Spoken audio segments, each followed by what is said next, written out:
Assalamu alaikum everybody. I hope you all are doing great. This is your mentor Anika Meman, and today we are going to learn rule 12th of sentence correction, which is related to each and every. So let's begin. So basically, first of all, we need to understand each and every ka parts of speech. So each is always used as a pronoun or as an adjective in a sentence. यानी कि each जब भी sentence में इस्तेमाल होगा या तो as a pronoun इस्तेमाल होगा या एज एन एडजेक्टिव इस्तेमाल होगा। और एवरी की खास बात यह है कि एवरी कभी भी सेंटेंस में एज अ प्रोनाउन यूज नहीं होता, सिर्फ और सिर्फ एज एन एडजेक्टिव ही यूज हो सकता है। Now let's understand it further. Each जब भी सेंटेंस में एज अ प्रोनाउन यूज होता है तो सेंटेंस कुछ इस तरह से लगता है, each of the employees, right. अब हमें कैसे पता चलेगा कि इसके अंदर ईच एज अ प्रोनाउन है? तो इसको थोड़ा सा अंडरस्टैंड करते हैं। Of is a preposition, right. Of यहाँ पर है आपके पास प्रेपोजिशन। और प्रेपोजिशन की खास बात यह है कि प्रेपोजिशन के बाद में आने वाला जो नाउन या प्रोनाउन है हमेशा वो ऑब्जेक्ट होगा, ठीक है। प्रेपोजिशन के बाद में आने वाला नाउन या प्रोनाउन हमेशा ऑब्जेक्ट होगा, राइट। तो सेंटेंस में प्रेपोजिशन है, ऑब्जेक्ट है, और उसके बाद क्या लगा हुआ है? वर्ब। तो इस वर्ब का सब्जेक्ट कहाँ है? इस वर्ब का सब्जेक्ट ईच है, ठीक है, क्योंकि ऑफ द एम्प्लॉइज तो आपके पास प्रेपोजिशन एंड ऑब्जेक्ट है। सो ईच आपके पास सेंटेंस में क्या है? सब्जेक्ट। और किसी भी वर्ड को सब्जेक्ट होने के लिए या तो नाउन होना पड़ता है, ठीक है, या फिर प्रोनाउन होना पड़ता है, ठीक है। तो यहां पर अब आप देखें कि ईच जो है वो नाउन तो नहीं हो सकता, तो ईच डेफिनेटली एक प्रोनाउन है, क्योंकि ईच को सब्जेक्ट होने के लिए या तो नाउन होना पड़ेगा या pronoun. So each is a pronoun here, right. So each of the employees was present. अब यहाँ पर ईच आपके पास क्या है? प्रोनाउन। अब यहाँ पर देखिए, each employee, right. Each employee, employee is your noun, right. इस नाउन को मॉडिफाई करने वाला वर्ड एडजेक्टिव होगा। Employee is a noun, right. और नाउन को मॉडिफाई करने वाला वर्ड क्या हो जाता है? Adjective, right. सो ईच यहाँ पर एडजेक्टिव है, ठीक हो गया। अब एवरी की तरफ आते हैं। एवरी में देखें, every employee, employee is noun, right, और नाउन को मॉडिफाई करने वाला वर्ड क्या हो जाता है? एडजेक्टिव हो जाता है। अच्छा, यहाँ पर ना एम्प्लॉय आपके पास नाउन है और नाउन सब्जेक्ट हो सकता है, ठीक है। तो एम्प्लॉय वॉज, इस वर्ब का जो सब्जेक्ट है दैट इज एम्प्लॉय, राइट। इसी तरह से इस वर्ब का भी जो सब्जेक्ट है that is also employee. So every employ was present and each employ was present. दोनों सेंटेंसेस में ईच एंड एवरी दोनों के दोनों क्या है? एडजेक्टिव। लेकिन अगर सेंटेंस इस तरह से आता है, every of the employees, right, तो ये आपके पास रॉन्ग होगा, क्योंकि मैंने पहले ही बताया कि एवरी कभी भी सेंटेंस में एज अ प्रोनाउन यूज नहीं होगा। जब यहाँ पर ईच ऑफ द एम्प्लॉयज था तो ईच सेंटेंस में एज अ प्रोनाउन था ना, क्योंकि ईच यहाँ पर सब्जेक्ट हो रहा है, ठीक है। इसी तरह से एवरी ऑफ द एम्प्लॉयज में एम्प्लॉयज आपके पास ऑब्जेक्ट है, ऑफ प्रेपोजिशन है, प्रेपोजिशन के बाद आने वाला वर्ड ऑब्जेक्ट है और पहले आने वाला वर्ड सब्जेक्ट होता है। तो एवरी इस डेफिनेशन के मुताबिक सब्जेक्ट हुआ, और सब्जेक्ट होने के लिए नाउन या प्रोनाउन होना लाजमी है। लेकिन हमने पहले ही रूल पढ़ लिया है कि एवरी कभी भी सेंटेंस में एज एन प्रोनाउन यूज नहीं होगा, ठीक है, हमेशा एज एन एडजेक्टिव यूज होगा। तो ये सेंटेंस, इस तरह का सेंटेंस अगर एग्जाम में आता है या फिर आप गलती से कहीं पर लिख देते हैं तो ये रॉन्ग काउंट होगा, ठीक है। अच्छा जी, ये तो आपके पास करेक्शन टाइप 1 आ गई, क्योंकि यहाँ से करेक्शन आती है। Sometimes every of the employees लिखकर कोई सेंटेंस दे दिया जाता है जिसे आपने करेक्ट करना होता है, और समटाइम्स हम लिखते हुए भी इस तरह की मिस्टेक्स कर लेते हैं, राइट। सो दोनों पर्सपेक्टिव में इसको सीखें।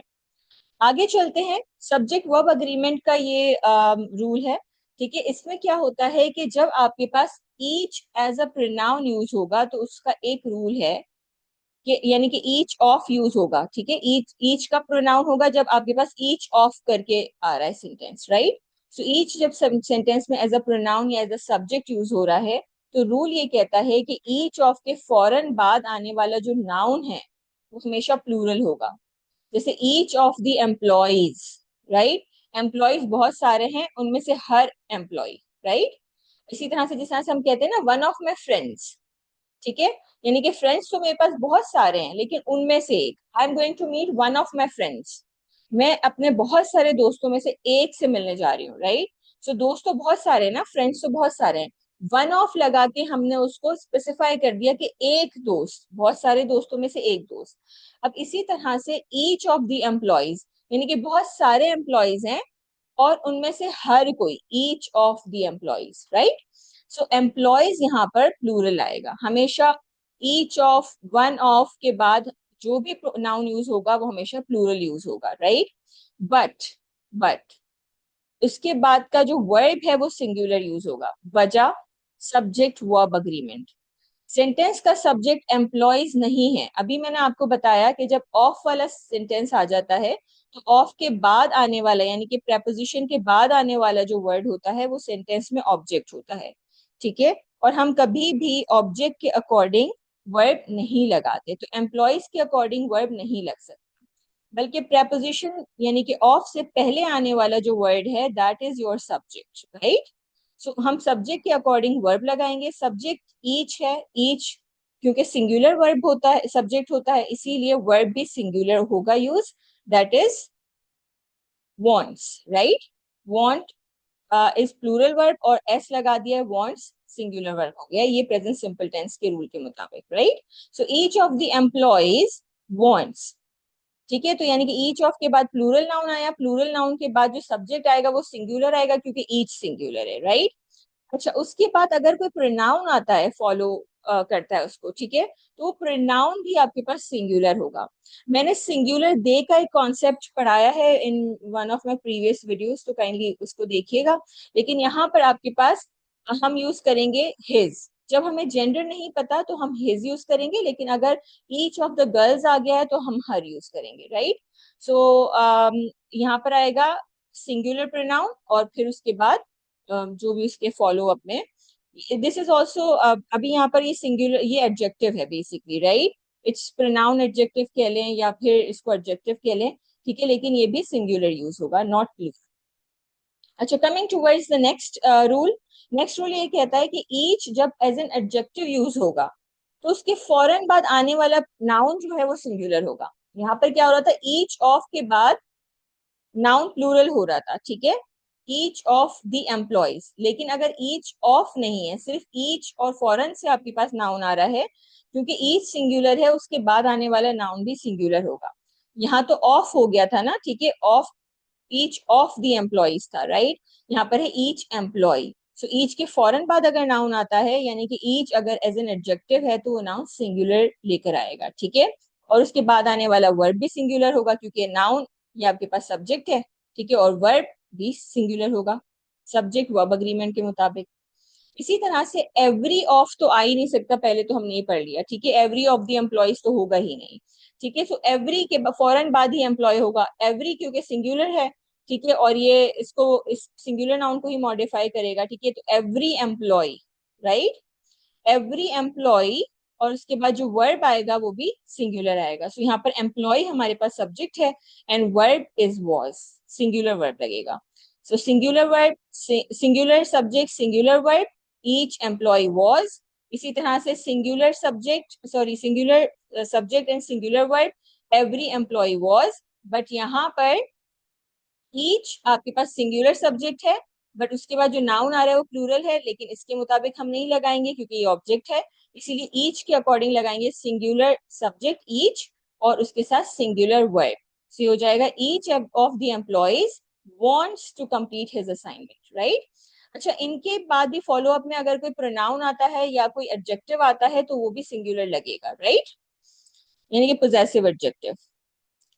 अच्छा जी, अब यहाँ पर देखें, इसको पॉज करके आप ये एक्सरसाइज सॉल्व कर सकते हैं। मैं आपको कुछ सेंटेंसेस सॉल्व करके बता देती हूँ। Each student want to complete their task, right. Each student, each के फौरन बाद अगर नाउन आता है तो सिंगुलर नाउन होगा, ठीक है, ये तो बिल्कुल ठीक हो गया ना। हम पीछे देखते हैं, ईच के बाद अगर नाउन आता है तो सिंगुलर नाउन होगा या नहीं। ईच के बाद फौरन बाद अगर नाउन आता है तो सिंगुलर होगा, दैट्स गुड। हाँ, उसके साथ जो वर्ब आएगा वो भी क्या होगा, सिंगुलर होगा। बट क्या यहाँ पर सिंगुलर वर्ब है, नो, यहाँ पर प्लूरल वर्ब है तो हम इसको सिंगुलर कर देंगे, वॉन्ट्स, ठीक है। अच्छा, आगे चले, to complete their task, no, their plural है, ठीक है, तो आप यहाँ पर क्या कर देंगे, हिज टास्क।